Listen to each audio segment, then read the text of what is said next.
plan.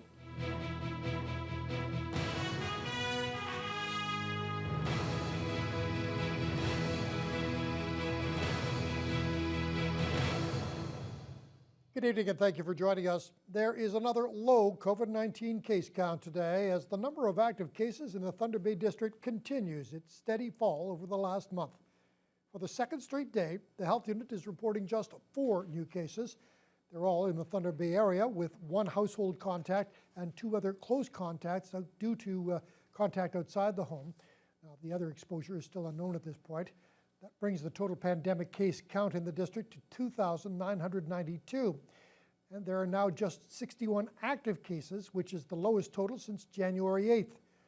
The health unit today opened up about 3,600 new vaccine appointments at the CLE Coliseum for those who are 60 and older.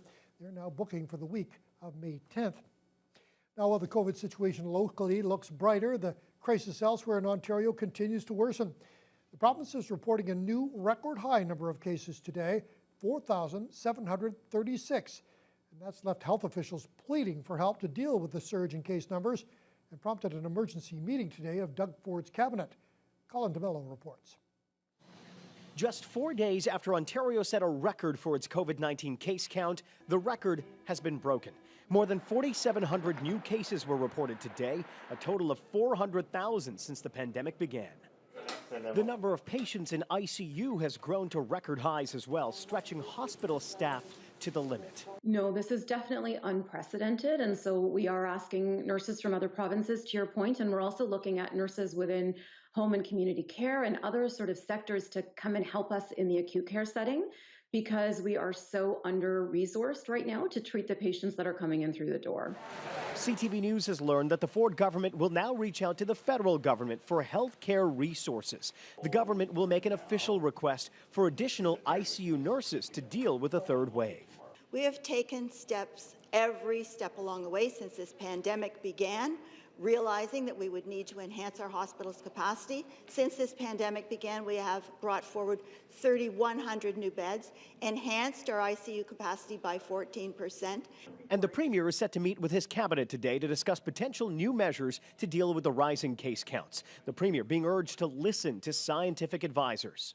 I think everything should be on the table. And if they're saying the best way to deal with this is to take into account things like closing down temporarily certain parts of the economy, introducing a curfew, dealing with some other circumstances that we still have, because there is a lot of confusion out there still, then I think that's what we should be listening to. The province is also expected to reveal the latest modeling data tomorrow, the context for a potential new COVID-19 crackdown.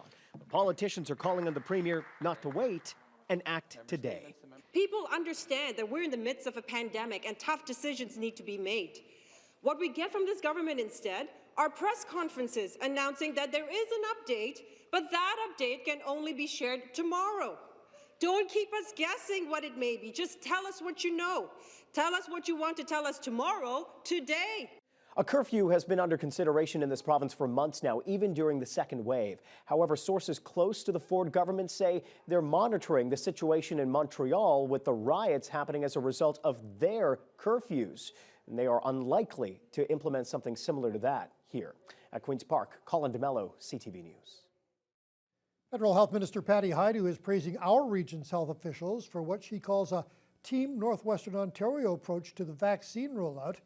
As of last week, approximately 30% of all residents aged 16 and up had received their first shot. That's better than both the national and provincial numbers. Ryan Bonazzo has more.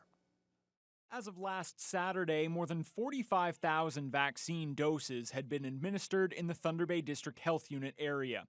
The 30% first shot vaccination rate is about 4 percentage points higher than the Canadian and Ontario numbers. Health Minister Patty Hajdu says regional health officials are to be commended for their effort.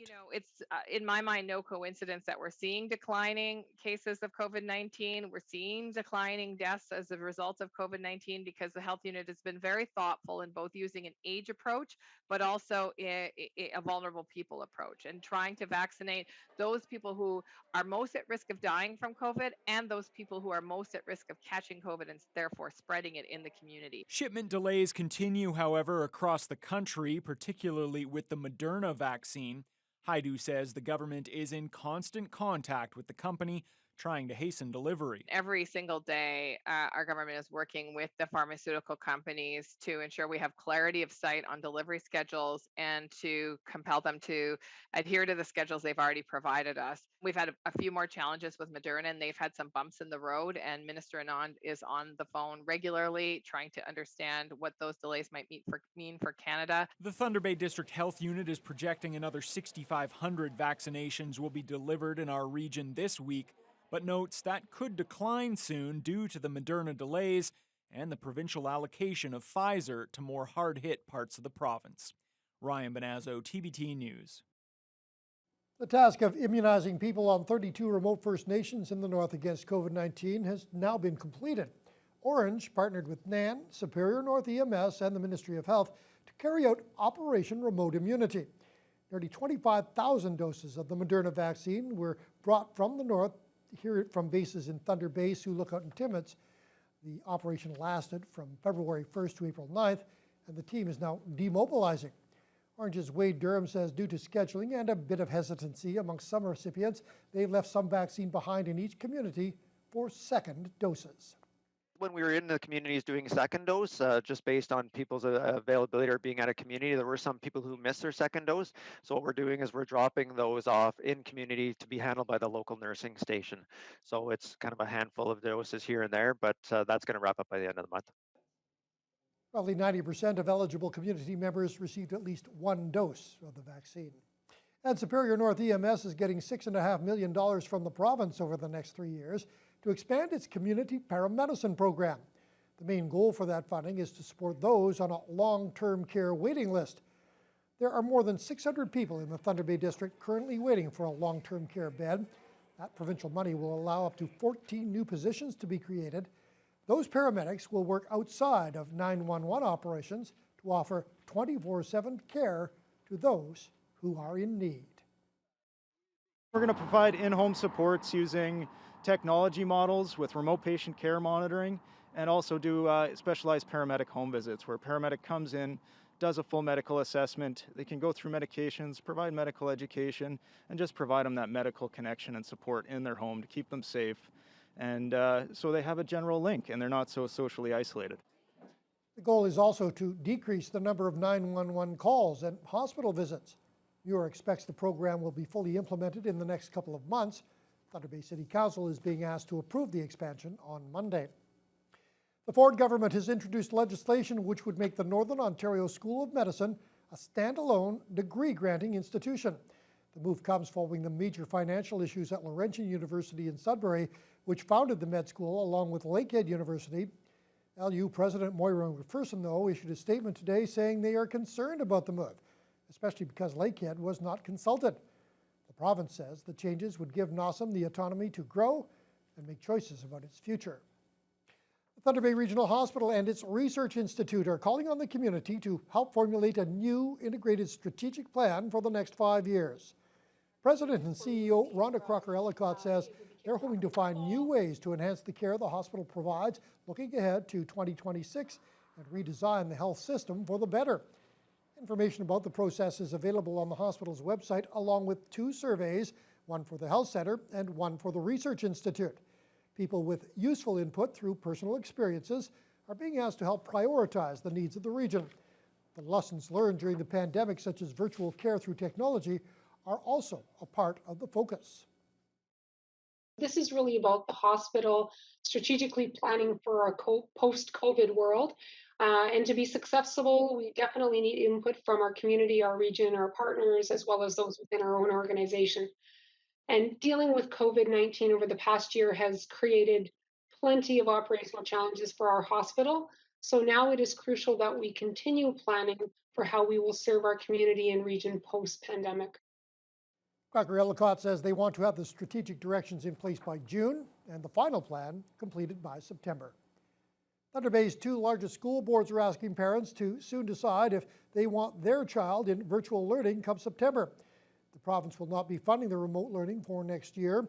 Representatives of the board say that early registration deadlines will allow them to better plan for next year, with the hopes that most families want their child back in the classroom. Corey Nordstrom has more. Both the Lakehead and Catholic school boards are keeping an optimistic mindset that as vaccinations continue to roll out, the need for virtual learning will be greatly reduced by September, and they're having parents decide in the coming weeks if they want their child to learn in the classroom or at home, roughly 5 months in advance. The reason why there are tight time constraints is that there are staffing implications, and the ministry has stated that they will not fund our virtual schools for the upcoming school year, so it's very important that we know what those numbers look like so we could staff for the upcoming school year. Last year we managed a very chaotic August and September to get our virtual school open. We're hoping that we'll be able to do so in a manner that is easier on families, easier on kids, and easier on our staff. The public board is asking parents to complete the opt-in form between April 16th and 23rd.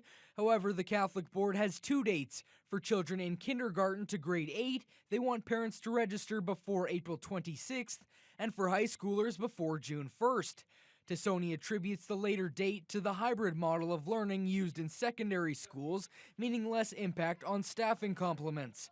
Both boards are operating as if vastly fewer students will want to learn online by the fall, but if that proves false, they still want to be flexible. We certainly have a concrete plan for if things are safer than we expect and we don't need a virtual school.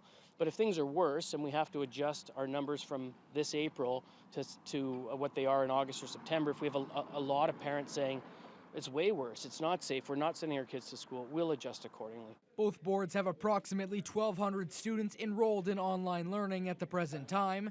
The province will not be funding any virtual learning in the fall, which would leave the boards with a major financial strain if they are anywhere near the numbers seen this year. The costs are astronomical. It costs us about approximately $6 million to run our virtual school this past year. That includes a principal and a VP.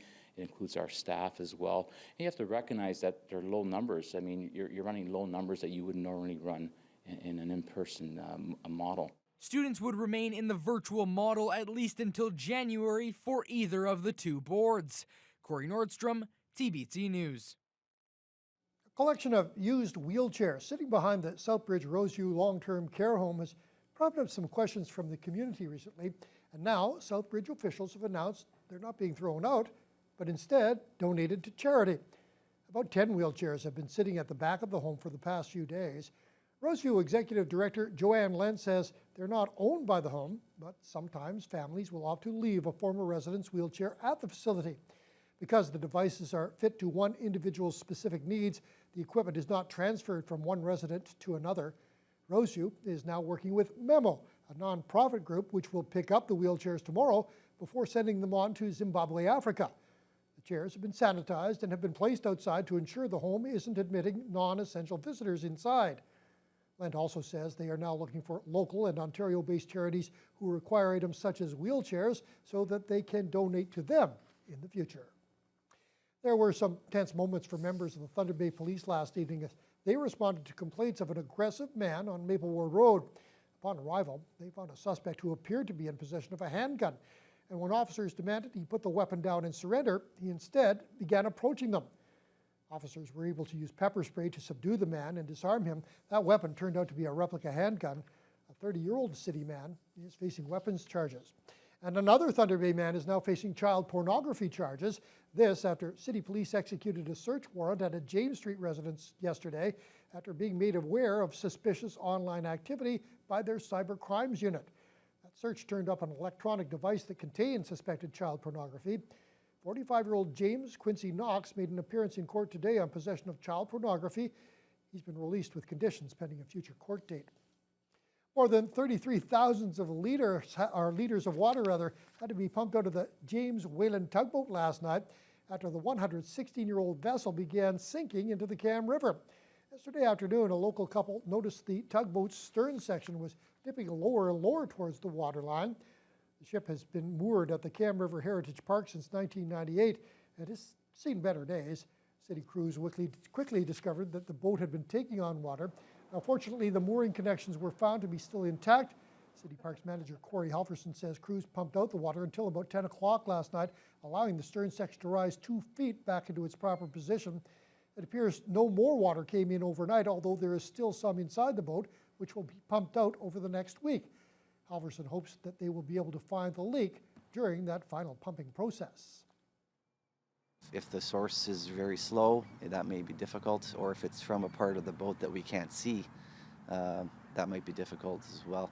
So, yeah, can't say with certainty. Hoping to find out within a week, and yeah, then we'll have to assess the overall repair requirements and see where we're at. Halverson says it's not possible at this point to say how much those repairs might cost. And it was a slightly slower commute this morning for some North Side residents as a section of Water Street was reduced from 4 lanes down to just 2. A spokesperson with the city says partial street closure between Cumberland and Bay Streets was necessary in order to allow for a scheduled fire hydrant repair. That began at 8 o'clock this morning. One northbound and one southbound lane were closed to drivers, leading to some slower traffic movement during the repairs. There is no word yet on when that project will be completed. I was going down Water Street today.